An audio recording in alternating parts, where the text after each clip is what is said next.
empowering your life. Welcome to the Sphere.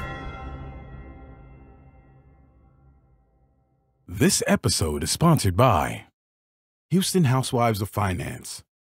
For more information on increasing your cash flow, becoming your own money manager, and to schedule your complimentary personal finance strategy, contact the Houston Housewives of Finance today at 1-844-700-4463.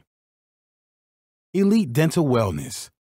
At Elite Dental Wellness, Dr. Ashandra Batiste understands that one of the biggest obstacles is dental fear. The vision at Elite Dental Wellness is to ensure every patient is treated with respect, ultimate care, patience, and love.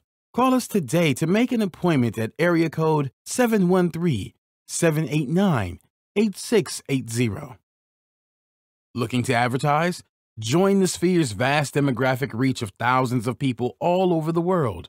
Send an email today to advertise@thesphere.tv or call us at area code 832-772-7789.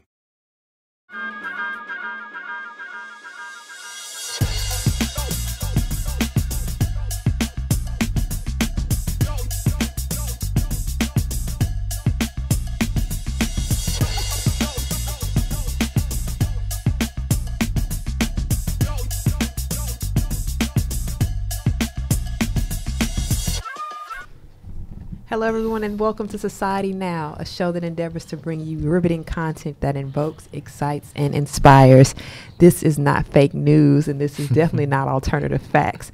I'm your host, Kira Laws, and you can follow me on Instagram at TheModernDayCindy, and I have my handsome co-host with me.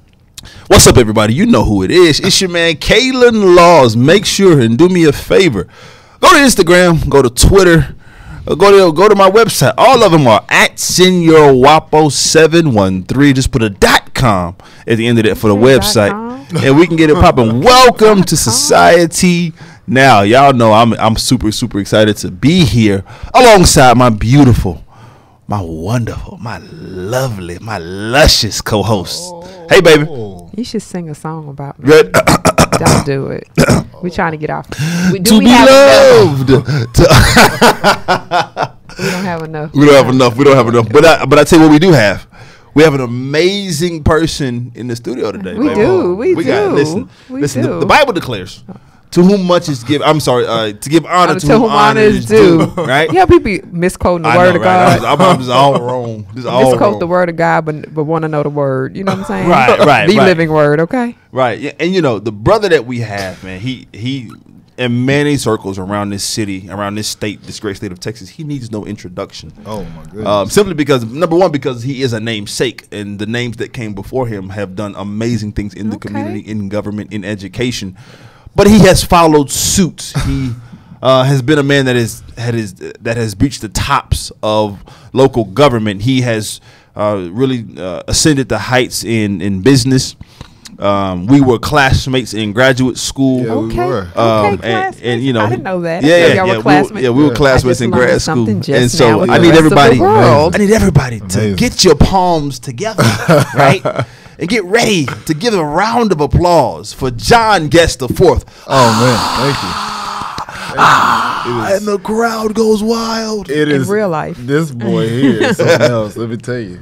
Well, thank you for having me on the show. I appreciate it. Absolutely, man. Nigga saucy Gucci'd up. I see you, listen, hey, listen. Is that a Wakanda shirt? Are you Black No, Panther today? this is actually, not to be on my uppity, but this is just uppity. a Fendi shirt. It's just Fendi. It's just Fendi, but it looks Black Pantherish to me. So Let me tell you something. But look, it is Wakanda forever. Yes, it is. It is Wakanda forever. Fendi Panther. Be clear about this, people. We are not off of that. We're not off of that yet. Okay. We are not. As a matter of fact, that is just the whole year for me. Man, Wakanda forever. What? Man, let's make that a lifetime thing. We have to pass it down to our children. And we can learn so much from that. We can learn so much absolutely.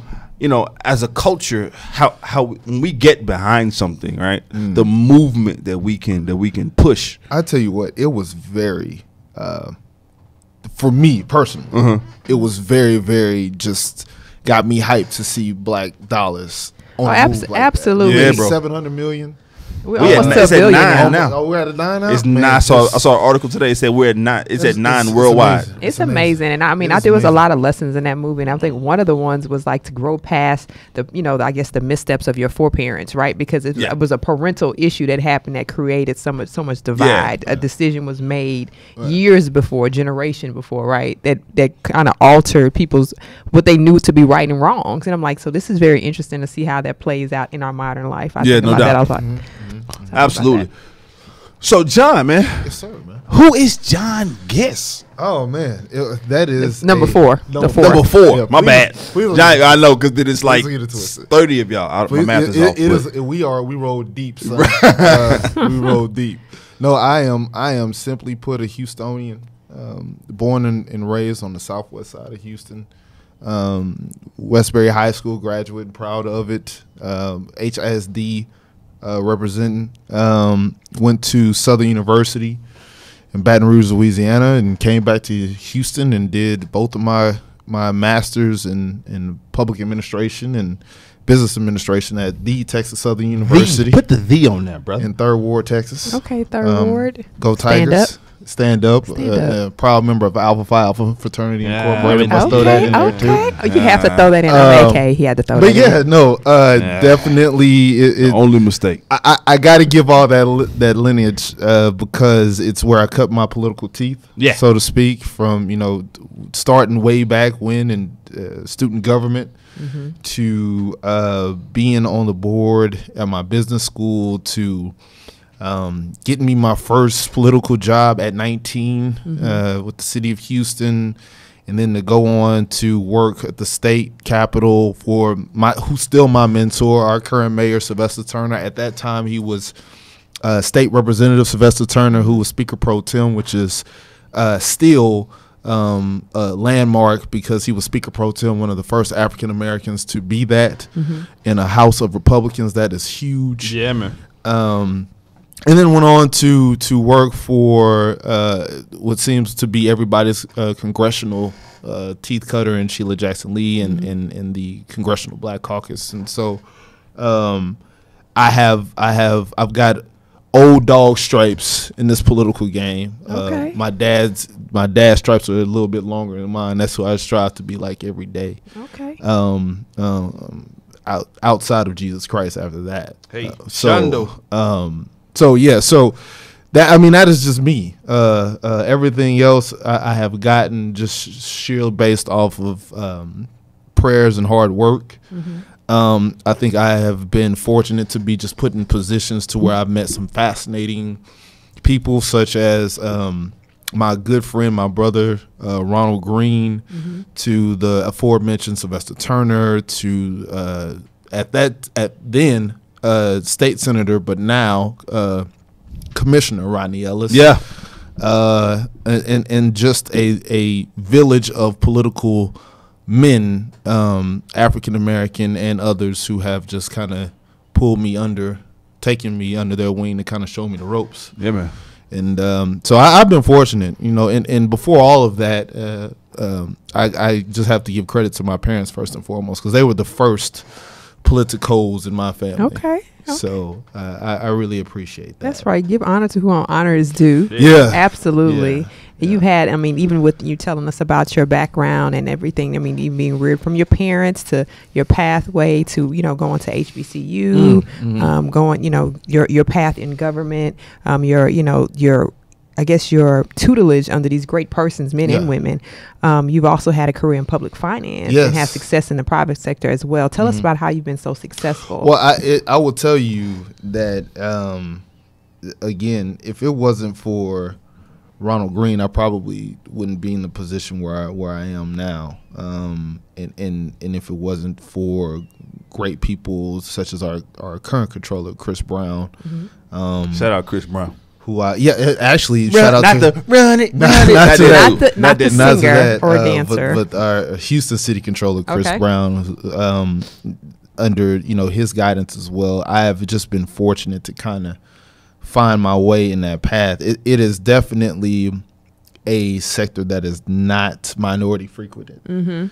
So therefore, there is not a lot of people who look like me in that position. But it's cool, right? Because it just allows me to make sure that I can populate that space with more people who look like me. And so really, I laugh at it because I likened it, and I've spoken to Kaylin about this before.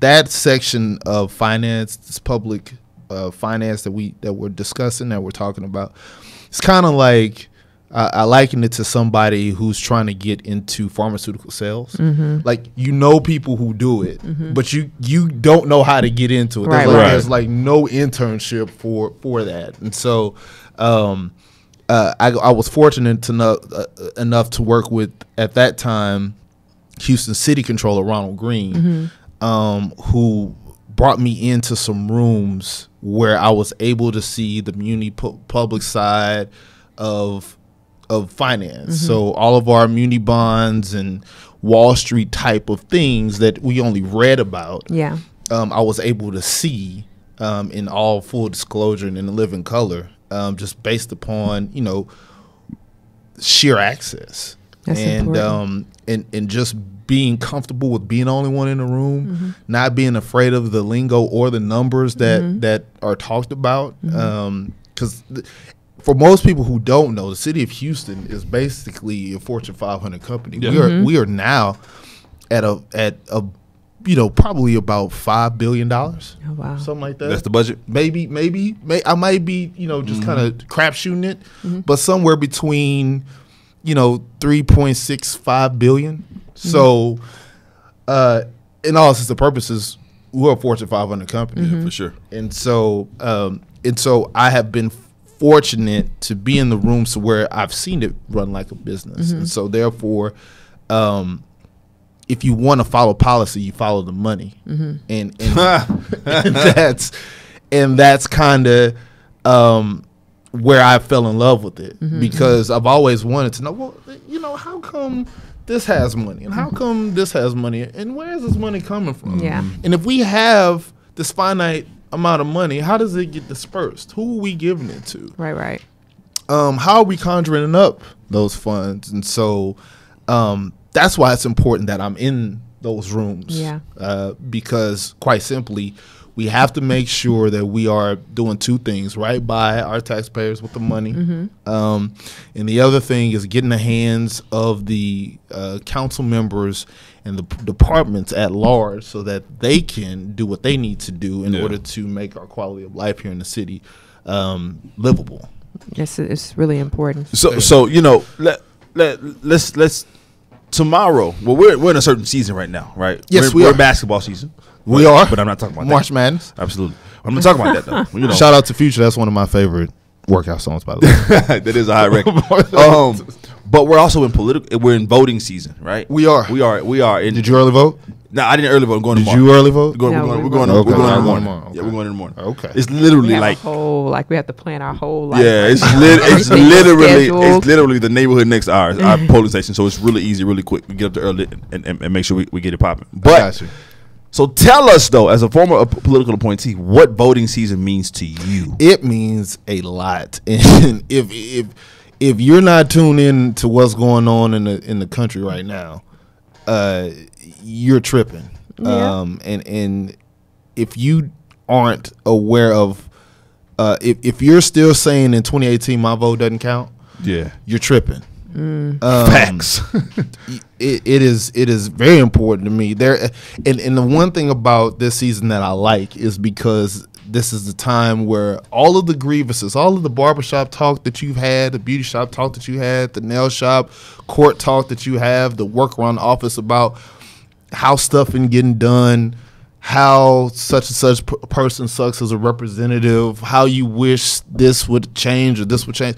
Well, March 6th is your opportunity to actually put your grievances to use, because you have either found your candidate that aligns with what you like, or this is your opportunity to tell that person who sucks that you're fired. You suck. Not to quote Donald Trump, but not to quote Donald Trump. But you're out. Yeah. And so you know, it is a big, especially you know, a lot of government and our opinions are formulated by national talk. But I want to sidetrack that for just a second and just really focus on the importance of why you should vote because of what it does for you locally in your local government. And before we get that, I want to remind everybody who's listening and watching that you are listening to Society Now, and we have the public finance guru, right, John Guest the Fourth. But that's a strong name. That is a really strong name. It's a really strong name. And he's a finance guru, but we want everyone who's listening and watching to become a finance guru as well. So this portion of the show is sponsored by the Houston Housewives of Finance. Did you know that only 4 states in the United States offer financial education? 33% or more than 77 million Americans don't pay their bills on time. 39% of Americans carry credit card debt from month to month, and 39% of adults say they don't have enough savings. Don't become one of these statistics. Let Houston Housewives of Finance advise you on increasing your cash flow and becoming your own money manager by scheduling your complimentary personal financial strategy. Contact Houston Housewives of Finance today. Oi! At 1-844-700-4463 or email us at info@HoustonHousewivesOfFinance.com. Ask how you can participate in a complimentary, that means free, financial literacy workshop near you.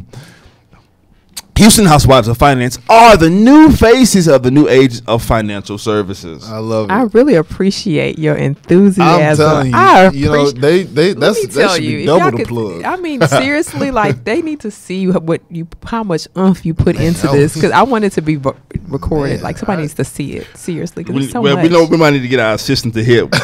Real quick, first get an assistant. We need to get an assistant. Get one, and then they can record these dang on commercials that we're doing so they can show. But no, you know what? I'm just impressed, man. You did all that in one breath. but yeah, no, that is important. It is very important. And speaking about, you know, big breaths and important, you know, it takes the breath out of me when people don't understand. And you were alluding to this, the importance of local elections and comma midterm elections, right? And so talk to us.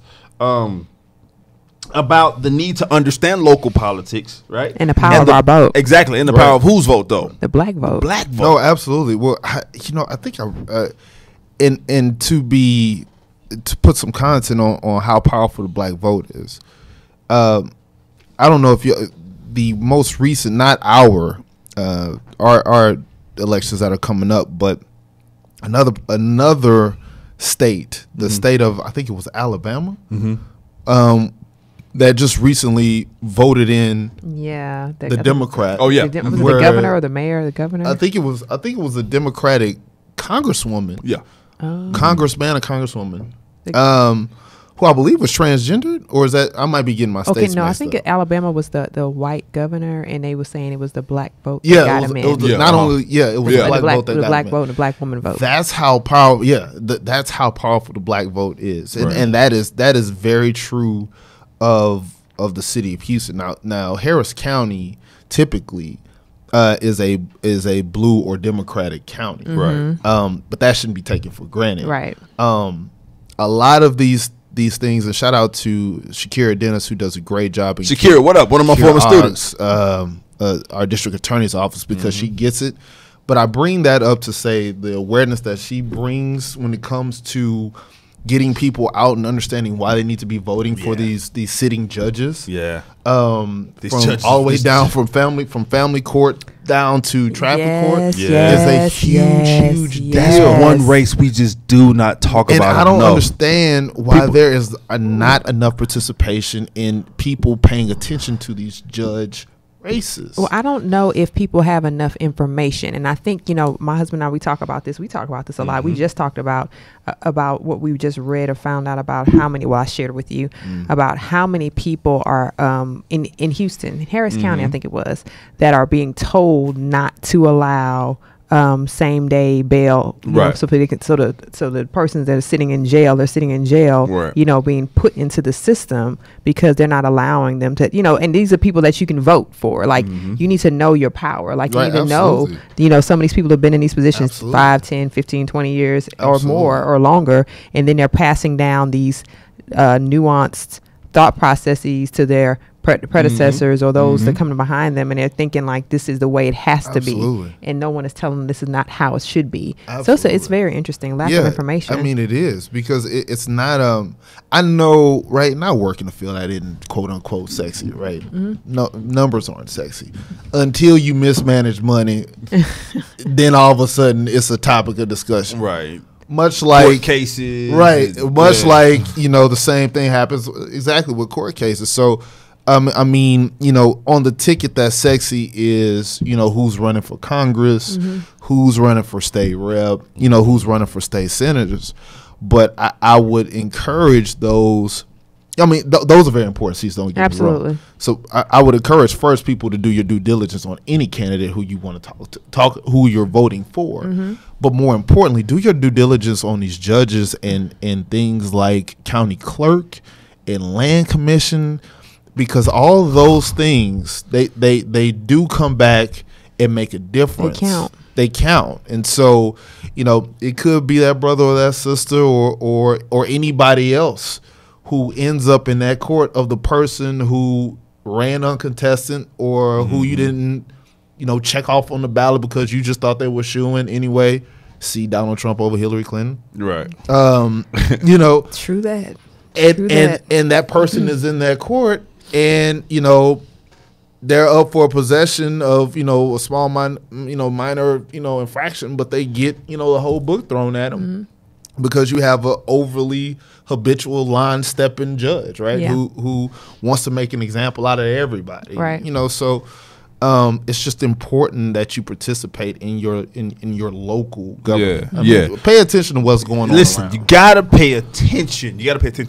You're here on listening and watching Society Now, and she doesn't call herself this, but it's true, and I'll say this with the Dr. Professor Kira Laws. I'm the former professor of political science, and also John Guest is a former professor of political science as well. I love being around these smart people. And so, shout out to Texas Southern. Shout out to TSU. When you get this kind of game, you need to subscribe to what we're saying, right? And then you also need to subscribe to our show. Yeah, you should. Facebook Live, we ask that you do such because we're on all the major platforms, including iTunes, SoundCloud, Google Play, and Stitcher. Review our show in iTunes with constructive feedback. Be nice. Share this Facebook Live post and the entire show with your family and friends. Hey, even your enemies. Donate to your mission to bring enriched and inspiring content each and every week. You can donate at www.thesphere.tv/donate. Shout out to 6 Footer. Keish, what up? Angela Robinson, we appreciate you. Laurinette Lewis, thank you so much for tuning in with us. Make sure you guys go to the subscribe button, and you can keep it popping with the information we got going on. We'll see you guys soon. So, John, let's keep it going, man. Let's keep it going.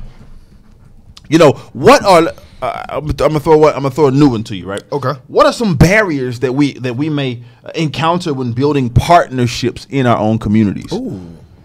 Ooh, man, that is a whammer, sir. Yeah.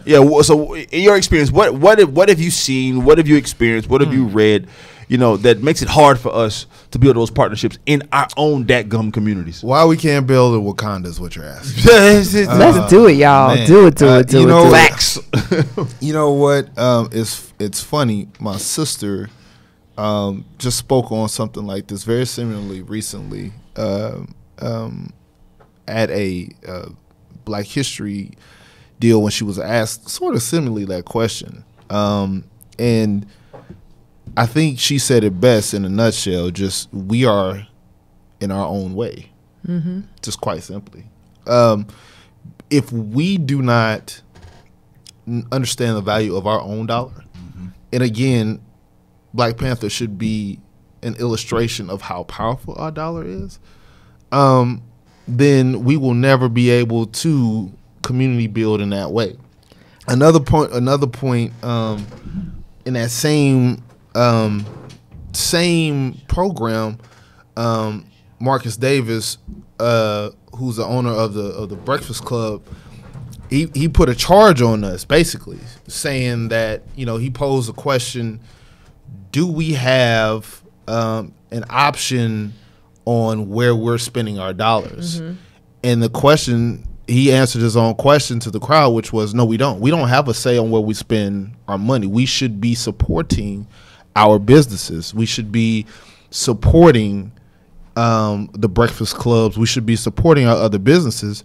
And it shouldn't be, you know, this whole deal of, you know, if I'm spending $18 at the breakfast club, I mean, I can go around the corner and use that same 18 for Papados. Well, why though? Mm-hmm. If you're willing to pay that $18 at Papados, why wouldn't you spend that $18 at Breakfast Club or Lucille's? Mm-hmm. You know, what's the issue on that? And so, I from my own personal opinion, it's us, and it's us getting out of our own way. It's us trying to still beat the habits of the crab in the barrel mentality. Mm-hmm. And I feel like hopefully once we start seeing that there is enough money to go around, then we will be out of our own way. I mean, people have to understand, man. You know, black people, I think, and I wish I had that quote or something, but typically our money, we typically spend like $1 trillion or something like that. Yeah, we spend a lot of money. And so, but it is beyond me why though that same type of enthusiasm that we use to help build other people's empires, we don't invest it in ourselves. You know what? And it's so funny that you say that. I feel like it has a lot of dimensions, it's multifaceted, it's multi-layered. It's not just because we just don't want to. Mm-hmm. I think there is a situation where we have had repeated offense. I tell people, you know, all the time, I said, if we could just teach each other how to do business correctly. Right, absolutely. We have a lot of persons that are very entrepreneurial minded, mm-hmm. have great ideas, great concepts, great product, but we don't know how to sell. We don't know how to manage our customer base. And we don't know how to take care of one another. Mm-hmm. And a lot of times, and even recently I've had this experience, went out of my way to look for a black business to patronize, went out of my way to go and like, I want to use this venue. And the treatment was horrible. The person was like, who's paying for it? I was like, what? I've never been. And it's things like that. I mean, I responded like, oh, I'm paying for it, you know, but I have never, you know, that's not something I usually, you get that when you deal with, and I hate to say this, when you deal with racially, you know, fiery situations where you might have to encounter someone who's looking at you by the color of your skin, you know what I mean? Mm-hmm. And not necessarily, the content of your character. Right. Yeah. But, you know, it was, I came home like, what was that about? And then I still gave my contact information. She never followed up. And it's like that whole follow up, even, okay, she may misstep, but you follow up. It's certain things. And the other thing is sometimes we know we might have something really good going, like we might have potential to, you know, really yield a big return. And sometimes that gets taken advantage of, overpricing our products and our services, you know, and a lot of times I think we're in competition with ourselves. Yeah. We're our worst enemy because we're trying to hurry up and get there and not maintain longevity. Right. And we're missing it. And I agree with that. I think, you know, I've never understood. It is quite baffling to me that people will fight their way to get into places where they don't want their money. Mm-hmm. Yeah. I've never understood that. Mm-hmm. Yeah. And, you know, that's, you know, for me, if that's the case, then why are you even trying to spend your money there, period? Go to the places where your money is accepted in our community and help build that person's brand. Yeah. And their product. Make them smile. I'm all about giving a good smile, a really good smile. I really want to pour back into people. So this portion of our show is sponsored by Elite Dental Wellness. Man, y'all are awesome with this. At Elite Dental Wellness, our vision is to create a welcoming practice that will offer exceptional dental care and a lifetime of dental wellness. We are committed to the finest possible oral care and the overall health and well-being of our patients. Elite Dental Wellness is built upon a foundation of integrity, expertise, and service. Through our commitment to modern dentistry, continuing education, and a friendly atmosphere, we strive to make our patients feel that they are part of our family. Dentistry can be scary, daunting, and uncomfortable. Dr. Baptiste and her team work tirelessly to ensure your comfort. Make your appointment today with Dr. Ashandra Baptiste at Elite Dental Wellness by calling 713-789-8680. Again, that's Dr. Ashandra Baptiste at Elite Dental Wellness, 713-789-8680. Bling. See, that's fine. There it is. That is. Ow! Wow. You know, but and he's loving this. First of all, look, listen, I'm learning a lot right now. Let me just tell you that right now. You know, the figure that you were talking about, Black Enterprise released it in 2016, said it, the African American, our community, we spend $1.2 trillion. That's a T. It's a T. And you think about what that accounts for, though. $1 billion. I mean, $1 trillion, $2 billion is what we spend a year. Yeah. That's crazy. Yeah. It's crazy. And what it accounts for, absolutely. So we have so much economic power and viability. We have it, and it's there, and I just think that we have to get back to a place where we're willing to work with one another. Yeah. I think so many people have been injured or have been generationally injured by bad circumstance. And this, I mean, true with any business, bad news travels faster than good, and sometimes those experiences are so pervasive, you know, people just can't let them go. It's like, okay, well, why you treating me any different than I can go to Shomo's restaurant over here, and they don't even care because I'm spending my money. They just want my money. They're going to treat me the same way either way. Right. And then we don't understand the value of what our dollar is in our community as well, right? Certain things maybe, yes, the smaller businesses' prices are going to be priced a bit higher, but it's going back into your community, which will then help your schools, which will then help your neighborhood be, you know, more economic, safer, which will, you know, help your economic viability altogether. So we have to be able, as you said, Kira, we have to be able to educate our brothers and sisters and learn and teach them how to be more visible about what they're doing. Absolutely. Like, what are you doing? You know, what are you doing? What's your goal? Like, share the information. Well, my mom used to talk about it all the time. She's from small town Memphis, Tennessee, and you know, other than the churches, and she's from the hood. She's from the hood. Like Kira's been there. She's from the hood, right? But what were pillars in the community were the churches, the houses of worship, right? There's 100% in the Bible Belt. So the Christian houses of worship in Memphis, Tennessee, North Memphis, Tennessee, but also the businesses, the corner stores, and you know, the dry cleaners, and you see what I'm saying, and the tailors. These persons were cornerstones in the pillars in the community, and they took the time to give the game. Like my mom remembers Al Green running around the city.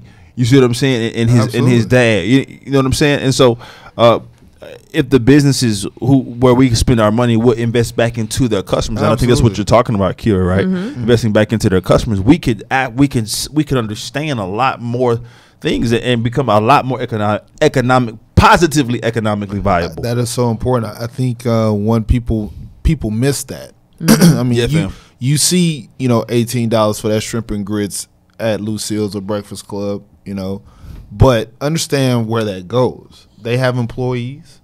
They're trying to pay a living wage, not screw them over. Right, a living wage and their own families.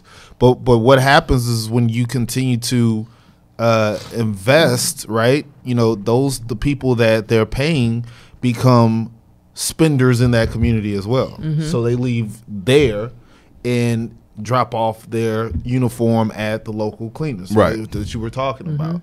And, you know, so that dollar never leaves. They work in a certain community, so then they try to live absolutely because you want to live close to work. It's kind of like, but I think it's our Western culture. Like my mom just traveled to South Africa, and she was like, you know, it's interesting because I bought something, and a lady was like, I can fix it on the spot. Yeah. She was like, and she said it's a different mindset. She was like, well, what day do you want me to come back and pick it up? Because she bought a nice, you know, African outfit, some garb, garb, and the lady was like, no, you just come back like in an hour if you know, because I'll fix it right now. And it's a different perspective. She was like, it was no waiting. It was, I mean, not that she didn't have other customers. It was like, but I have the resources to do it now, so I'm not going to make. And I think it's here we're used to giving people a script about how we're going to handle them, and hence we lose that relationship building opportunity in small businesses to connect, because people want to connect. People really do want that connection with whoever they're spending their money with. They're like, okay, well, I want to feel like, even if you got 100 customers, I want to feel like I'm giving my money to someone that's going to take care of me. Right. Yeah. Right. For real. For real. For real. I think that's the lesson in Black Panther, right? Back to Wakanda. That's why. I mean, seriously, that it was out taken care. Like even it took all the way to the end. Film student right now. All the way to the end. Like they went back and was like, well, this is what we have to fix it. We need to go back and fix because we were trying to turn our back on it because we didn't want to be, not that we didn't want to be bothered with it, but it was like, well, we've created our oasis here. And we thought that's what we were doing was unscathed. right, but and it wasn't right. You know, so it was interesting. It was a lesson in that. It was a big lesson in that. It was definitely. Oh, so there's a lot of other stuff going on. Let's chop it up. Let's chop it up. Some things, John, jump in at any point because it's some good. There's some things. It's a restaurant that I think you'll like hearing. It's called Chef's Restaurant, and he is doing specifically is highlighting racial wealth disparity with different prices for Black and white customers. This person is amazing to me because I feel like he's the real MVP. So he gives people an option, right? He said, okay, he was like Chef Tunda Way. He said he calls it a social experiment. He was like, what I'm going to do is I offer the same menu to everybody, but just to highlight the wealth and the racial, the wealth disparity within race. You know, I show them that this menu item is going to be $18 if you're Black, and it's $30 if you white. Now, Black people can choose to pay the $30, but we just want to show that there is a difference because they can't readily pay it. And I thought that was interesting to bring up because when you think about it, it's like, both he can't get in trouble for that. He can't because he actually he's like, you have an option. You don't have to pay it. I just want to let you know this is what I'm doing to show that in this community people can't afford a $30 meal, but you can, and you come here every day for lunch, and you're willing to pay for it. And it's amazing because he actually based it upon the wealth gap in New Orleans, so he's done his research. Yeah, you see what I'm saying? He's done his research, and he's based it upon the wealth gap that exists in his community, which is a microcosm, right, of what's going on in the U.S. Right? No, absolutely. I think it's that to me for some reason sparks the conversation of gentrification. Yeah, absolutely. Because you probably came across town to this restaurant. Absolutely. But it goes, but when our previous conversation about the Black dollar, and how you slow down gentrification, right? Is obviously if you own the land, you can kind of put some places on hold if you own the land, which further goes back to our conversation about voting. Right, if you put it in. Because most people do not know the city of Houston is a non-zoning city. Yes. So you basically can put up, if you're a builder, you can put up whatever you want to. Look at Third Ward. Beautiful house here. Right. Dope house. Trap house. Trap house right next in the backyard. Trap jumping all night long. Trap jumping. Yeah, but no, seriously. Facts. And you, but listen, if you're a voter and you don't like that trap house that's bringing down your property value, you can vote in who's against that. Right. So then they form policy that stops that. And so then therefore it just all has a domino effect. So you slow down, what comes into typically what breaks up our communities, which is the gentrification and not owning. And what you're talking about is engagement, and that's why I love what this brother Tunde did in New Orleans. He's engaged. Yeah, he's very engaged. Very aware. He's like, we're gonna show y'all some things. I'm gonna be successful regardless. Yeah, but because people like this food. Yeah, because this grub is dope. And it's I like it because it's like, look, you pretty much are held hostage, right? Either you gonna buy it or you not. And either way, he's gonna be all right. Either way, he's gonna be okay because the food is gonna keep selling. Right, and his light's gonna stay on. His light's gonna stay on because people keep buying the dang on food. Okay, absolutely. That's so funny. Well, our lights have to keep staying on, and we have to keep supporting people with businesses and everything like that. So this portion of our show is brought to you by The Sphere. The Sphere. Are you starting your own business and looking for a place to advertise? Do you have a need to reach out to thousands of people across the world to build your brand and sell your product? If so, get your product placement and advertising needs handled right here at The Sphere. We offer a wide variety of content delivery platforms, including iTunes, Google Play, SoundCloud, YouTube, Stitcher, iHeartRadio, blah, and on and on and on and on and on and on. We on all of those, y'all. Don't sleep. Plus, we have a vast demographic reach within the United States as well as modern countries across the globe. Our enriched content, inspiring dialogue, coupled with your strategic ad is surely to hit the mark every time. Call us today at area code 832-772-7789. Again, the number is 832-772-7789, or email us at Advertise at thesphere.tv. Again, that's advertise at thesphere.tv. We look forward to hearing from you soon. Get your product placed. Oh, your advertising needs handled right here at the Sphere. Absolutely. All Boy, right, y'all now. are awesome at this. But no, there's so many things we hit up on. We're talking about your background, Right, yeah. and then some of the things that are happening just around the country. I think we talked about this lightly before we started the show. The Philando Castile charity wiped out kids' lunch debt in the district where he worked. Yeah. And his legacy is still living on. And I don't know if a lot of people realize that, but he was known to actually take his work money for kids who didn't have lunch money and pay for their lunches because he just didn't want anybody to go hungry. Right. And when you think about what life he had to lead to live like that, and to see his life snuffed out at such a young age, and his charity have raised so much money, and his charity is supported not just by Black people. No, it's not. It's supported by so many people in the community that thought he was an amazing person. So I just, I want to one clap the Philando Castile charity right there, because I was like, you see that he caught on. He caught it, and we didn't prep him. Yes, don't. We didn't prep him. That's all 12 of your degrees that you got. He's smart. Kelly, man. Smart. I'm on this thing. He's smart. Don't never let it be said that brothers who are over 6'3" don't have a rhythm. Man. Right. And can't get down with the downbeat. Let me tell you. Calm down. Let me tell What you. you know about that 2 and 4 versus the 1? Listen, I'm telling you, I'm on it. with the downbeat. So we have to remember, just for him and others like him, continue to say their names. Remember their legacies in the community. Let's not forget them, because it's been the past 5-6 years has been really crazy. 10 years specifically. I mean, generations of hurt and loss. But I thank God for the platforms that we have right now with social media that allows us to see this stuff in real time. What was the movie? I'm blanking out. Our movie, Kira, that we love with recently with Will Smith when he lost.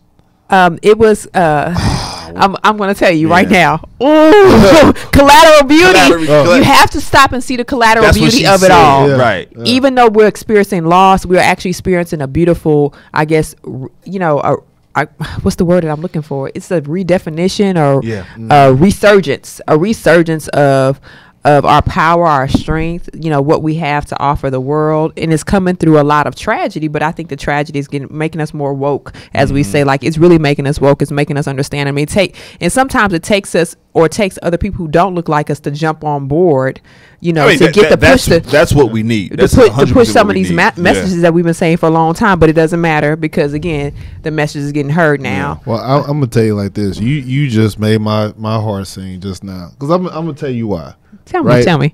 So, as a nation, our last collateral beauty, as you call it, right, gave us Barack Obama.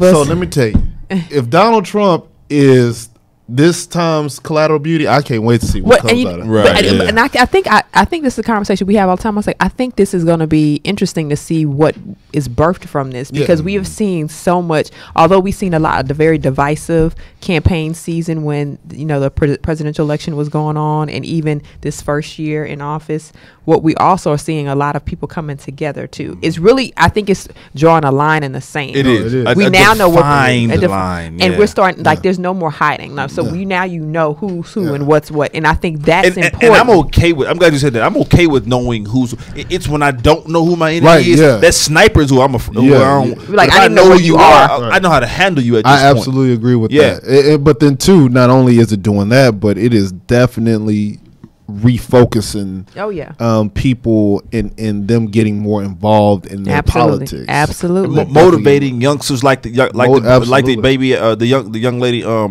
I can't think of her name from Parkland. Oh yeah. Oh, the Florida. That's on here too. I mean, they're having a march coming up soon. I think. The students in Parkland, first of all, and it's a lesson for everybody in public schools everywhere. One of the things that I saw on CNN was like, well, these students seem to be very vocal. And they was like, but they were trained to be that way. They were trained to know how to handle certain things. Even though they could never imagine this, they were trained to have, the skill set to be able to speak to an issue. Right. I think that's something we can actually deposit back into our schools and our urban communities, have people come out and share, and like, how do you address the issue without being aggressive about it. That's one thing. But another thing they did, they were able to, ignite a whole country to where we have, companies backing off left and right, dropping, NRA discounted programs. Delta Airlines is one of them. Delta Airlines is like, our morals and values aren't for sale. So they're now losing a $40 million tax break because they refuse to give the NRA their tax break, even though, check this out, only 13 members were only using it. Only 13 NRA members were using it. It was like it doesn't matter. Wow. It's not. And they said I our love morals that are corporate not responsibility. I do too. It takes it to another level. I just hope that this isn't one of those things where it's a flavor of the month. Yeah. Where they're on it right now, but then 3 months later or 6 months later they come back under the cloak of darkness, right? Well, it's so funny. That was part of the thing that was called out in this particular article, and they said this is not what you think it is. They was like, this is not for sale, because this has been repeated over and over again, but only until you actually hear the children say, we need to do gun control. We've never heard the kids speak. Right. We've never, out of all the things that have ever happened, no one ever had their heartstrings pulled by a child speaking to the issue. We've always had politicians in the front and not really addressing the issue because of some of the political ties and the lobbyists and all the things that are included. And, it's very, like I said, it's very multi-layered, it's very multifaceted. So we don't really know how it gets to where it is, but somehow it never gets resolved. It just never gets resolved. And I think people are talking about this could be your kid at any moment. Yeah, absolutely. And I think that's what's getting them. It's this could be my child, and if this is my child, then what do we do? Now we have, stores pulling out, REIs pulling out, all these programs, and we don't think about how connected, interconnectivity of some of the things that you support. Some of the stores you support are supporting things that you're not supportive of because you don't know. You don't have the information. I didn't know nothing about the NRA has an extensive list of backers. Yeah. And so, look, listen, you just gotta do your due diligence You and do. all of these things. You do. You do. Absolutely, man. Now, how about this? This is another thing I thought was interesting. I call it the ice tip, the tip of the iceberg. Okay, so this is a new level of wokeness that's happening. So Oakland mayor, her name is Libby Schaaf. She tipped off immigrants that there was going to be an ice bust. in Oakland. She did this last week. I thought she's the real MVP. She's amazing for this. She says she's not scared and she did it intentionally. She's not sorry she did it. And the same thing happened just the other day in New Jersey. A New Jersey transit worker alerted riders on the train. ICE agents are on the train looking for illegals. Get off the train. It's a new level. People are like, y'all, we're not about to do this stuff. We're not about to be, these people are hardworking people. They're contributing to our communities. Yeah. Why are we doing this? And it's interesting because it fits in line with California and Oakland specifically, because California is laden, let me not say ridden, laden. Yeah. Thank you. Laden with sanctuary cities, of which Oakland is one. So that doesn't shock me. Listen, and then when you go to the Eastern Corridor, come on, we've all been to the tri-state area, New York, Philly. I mean, Pennsylvania and Jersey. Like, get off the train. They looking for you. Awesome. It's mad immigrants out there, and so immigrants. Listen, at the end of the day, regardless of what you believe, those of you who are listening and are watching, at the end of the day, immigrants, whether they're legal or not, do contribute to our society. Oh, absolutely, 100%. I mean, here in Texas, sales tax alone, right? The sales tax they generate alone, because they have to buy stuff, they have to buy gas, they have to have rent, which your taxes are built into your rent, right? Like certain things, and so to say that immigrants don't fiscally or financially contribute to what's going on, it's so inaccurate. Anything about California, New York, they pay state taxes as well, so that's a tax on top of a tax. So they're paying more than more than what we can eat. They're contributing. It's just that they can't be tracked, and it's tracked in terms of our system of becoming a citizen of the U.S. But it's now very convoluted, and it's a lot to it. It's not like what it used to be. And for those of you who are listening, if you live in Texas, and really in many different states, and you are not documented or know someone who isn't documented, you want to fast track them, so to speak, or get them some documentation legally that will help them. Google I-10. I-10. That's an immigrant tax identification number, which will allow them to get a job, right? Awesome. Which will be kind of a first step towards a green card. So I-10 immigrant tax identification number. I love that. That's I awesome. love the acronym. Yeah. Immigrant tax. Okay, I Yeah. like that. Okay, Yeah. I like it. Okay, another big thing that happened just last week, and I don't know if a lot of people heard about this, but I thought this was amazing. A group of mostly female investors reached an agreement to buy the Weinstein Company for $500 million. Whoa. That's so freaking major, y'all. Can we get a one clap for that? Let me tell y'all why that's major, because you think about who Harvey Weinstein was as a Hollywood bigwig and the power that he had, and even some of the stories that we heard, persons that were affiliated with him, some of the practices and the bad behaviors, not just from him, just from people in Hollywood. But you have a group of women, mostly women, majority women, coming together and you ink the deal to buy the company. We just call that poetic justice. Poetic justice. And it's a woman that's leading the charge, right? $500 million. Right. But this is another story about how underserved, overlooked minority groups can come together and do something great, because I'm almost certain it wasn't 500 women. It was enough women that pooled all their resources together. It was like, listen, we can somehow do this. If we get the right type of support, we can get this done. That's what I'm talking about. And let me just say this, though. Not even on a national level, but I mean, even in Houston, there's a model of that. Yeah. And it's called the Blue Triangle. And then I had it and I lost it. But Charlotte Bryant, I should say, which is a sweetheart lady, bought the center to teach black kids how to swim. And not only did they buy that building, but they bought the block, and it was about 14 black women here in the city of Houston. Oh, wow. Who bought the Blue Triangle.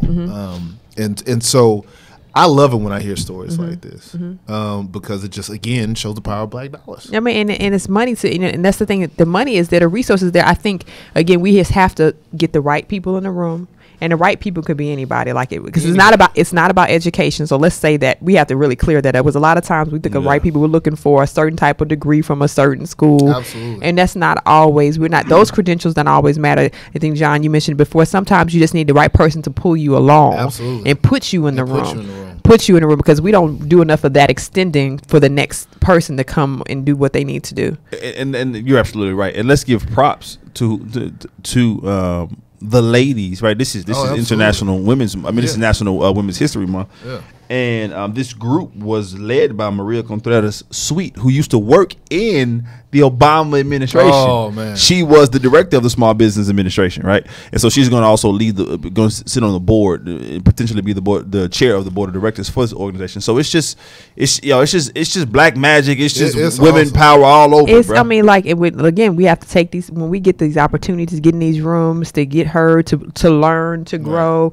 We have to take it to the next level. She took it to the next level. Awesome, she took it to the next level. So shout out to Maria Contreras Sweet. Now, correcting the justice system, we talked about this as well. We talked about how it's important when we go out there and vote tomorrow, and wherever you vote, March 6th, right? done. And wherever you are in the nation when you're voting, definitely think about voting for your judges. Here in Texas, specifically in Harris County, the ACLU is calling for a judge to step down after admitting his racial bias to young black men. This is why it's important, people. And Judge McSpadden, that we need to not only get him a step down, but any active cases that he's on right now, we need to review, and any cases he's leaked that we need to review to see if that racial bias is evident. Now, for me, from the legal background, I understand the importance of that, right? I mean, we all understand the importance of that, but I don't think we understand the power we have to really back something like this, because he's not the only one. He's not. Our systems around the world, around the country specifically, we just talk about the United States,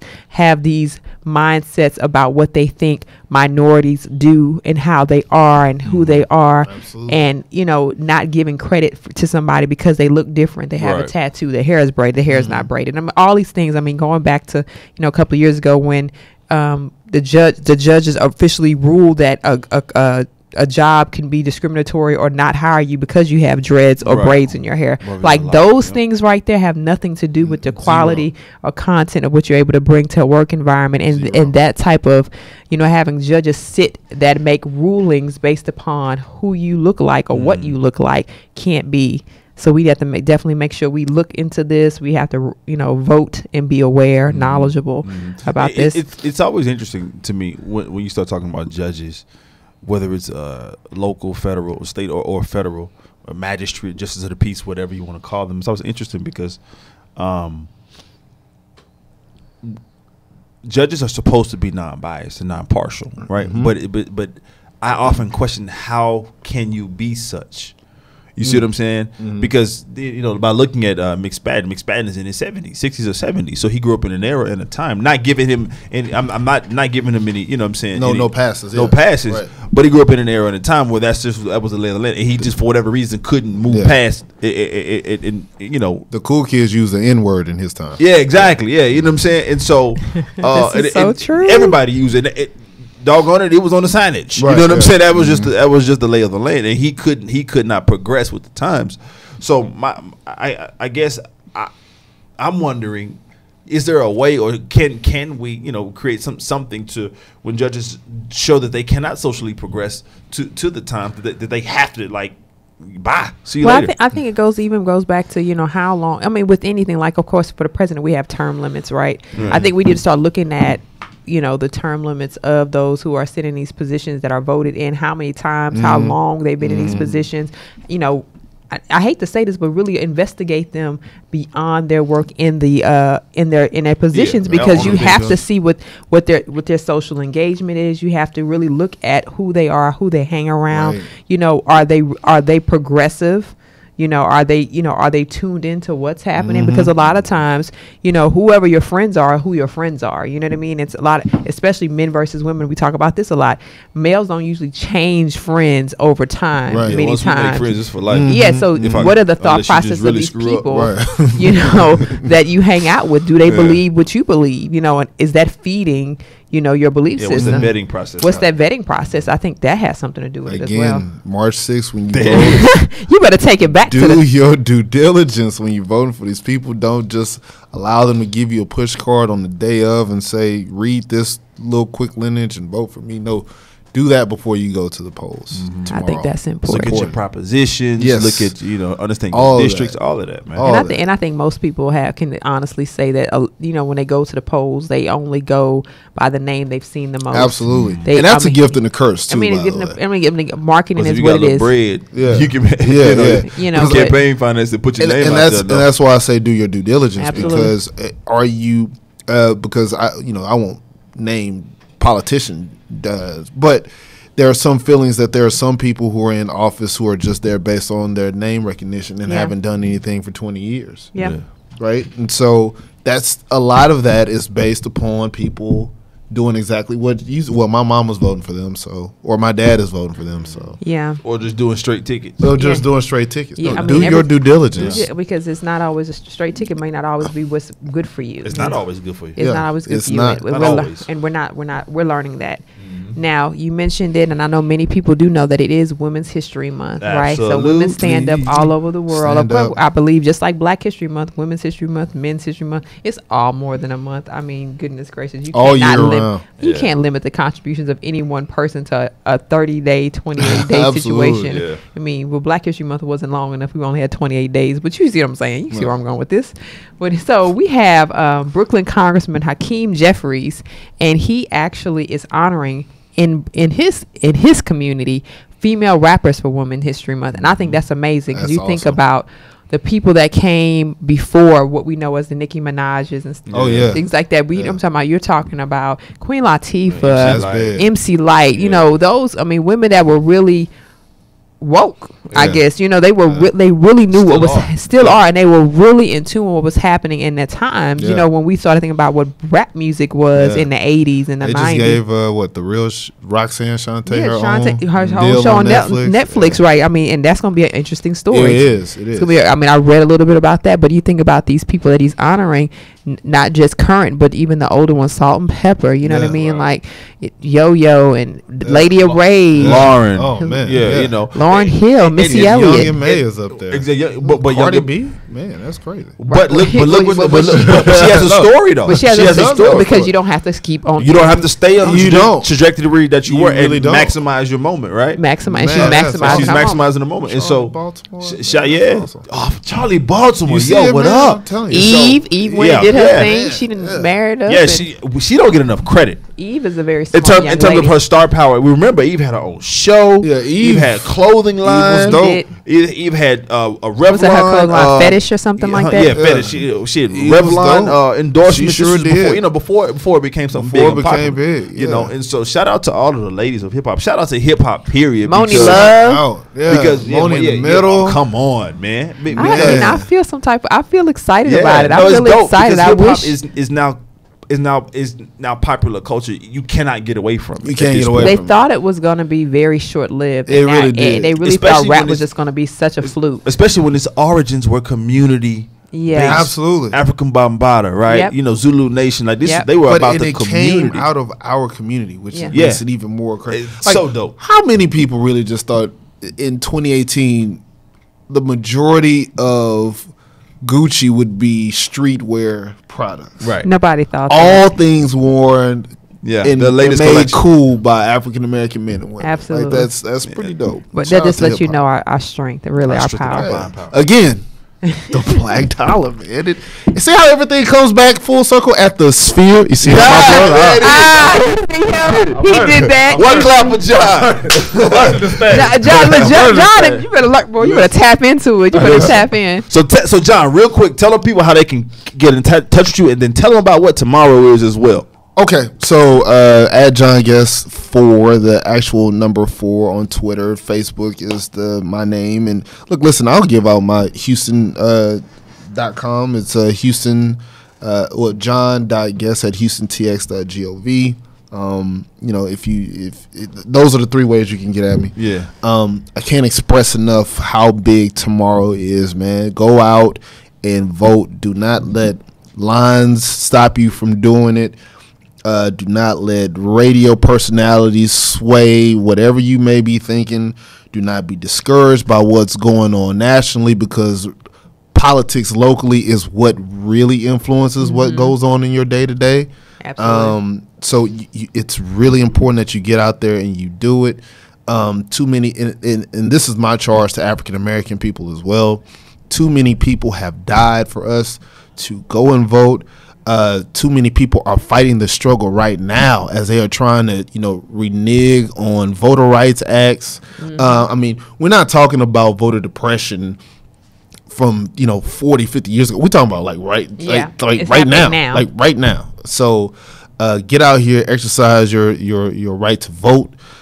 Be a major voice. Your voice does matter. So March 6th, make sure you get in the polls. And listen, I think by law, if I'm not mistaken, on voting day, your job, if you're not self-employed, gives you, I think, an hour to go and do that. So you have no excuse. If you got your hair did, bring an umbrella, because it may rain tomorrow, it may not. Don't let inclement weather stop you from doing this. Come on, hair did. Go ahead and do it, man. Get your vote out. Rock the vote. Can we rock the vote, y'all? Well, I thank you guys for tuning in for another riveting edition of Society Now. Riveting. You remember, we inspire to invoke and excite you and give you all the information that you need to know with live in your communities around the world, since we are in different countries simultaneously. I think that's pretty cool. And all these different platforms. I enjoyed you, John. Thank you for having me. Thank you for coming. And of course, I enjoy you every week. Can I just say this before we go? Please say something. Shout out to Terry too. Shout out Terry for appreciating it. ET, what up? Black love is beautiful. Oh, appreciate it. Can I just say I am in love with this? Thank you, bro. Can everybody in the room get a 1 clap for Black love? Oh, Black love! Yay! Love it. Well, we try. How can they get with you, baby? They can get with me on Instagram at @TheModernDayCindy. And how can they get with you? Holla at your boy.